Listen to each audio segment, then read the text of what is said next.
समाप्तौ स्तवीमिवरतम् व्याघ्रीचरेश भवदा सुप्रभातमिह पम्पादराज्यधिपते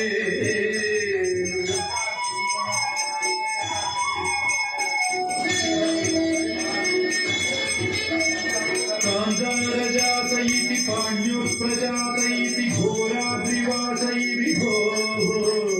ज्योतिस्वरूप इति कर्पूरभूतिरिति पम्पारेक इति भोः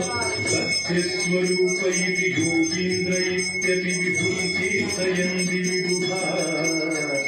व्याघ्रीचरेश भवता सुप्रभातमिह पम्पातराज्यधिपते